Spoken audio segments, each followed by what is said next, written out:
જામેલા બરફની વિશાળ ચાદરો જોવામાં તો ખૂબ સુંદર લાગે છે, પરંતુ તેની નીચે દબાઈ છુપાયેલી હોય છે તે કોણ જાણે. હવે જ્યારે આ બરફ પીગળી રહ્યો છે તો જોખમ વધી ગયું છે.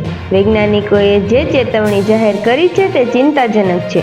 અહીં વાત કરી રહ્યા છીએ આર્કટિક આઇસ કેપ વિશે. વૈજ્ઞાનિકોનું કહેવું છે કે આર્કટિકના વિશાળ હિમખંડોની નીચે ઝોમ્બી વાયરસ, જે લગભગ 50,000 વર્ષથી પહેલા દફન થઈ ચૂક્યો હતો, તે હવે તબાહી મચાવવા માટે માથું ઉઠાવી રહ્યો છે.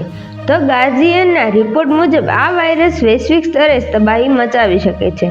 વૈજ્ઞાનિકોનું આ વિશે કહેવું છે કે જે પ્રકારે ગ્લોબલ વોર્મિંગના કારણે બરફ પીગળી રહ્યો છે તેનાથી ચિંતા વધી છે. ગત વર્ષે સાઇબેરિયાના કેટલાક વિસ્તારોમાં સેમ્પલ લેવામાં આવ્યા હતા. આ સેમ્પલોની તપાસથી જાણવા મળ્યું છે કે ઝોમ્બી વાયરસ, જે હજારો વર્ષો પહેલા બરફ નીચે દટાયેલા હતા, તે હવે ધીરે ધીરે એક્ટિવ થઈ રહ્યા છે. બસ હાલ માટે એટલી જ અપડેટ. જો તમને અમારા ગુજરાતી સમાચાર પસંદ આવે તો તેને લાઇક, શેર અને સબસ્ક્રાઇબ કરજો.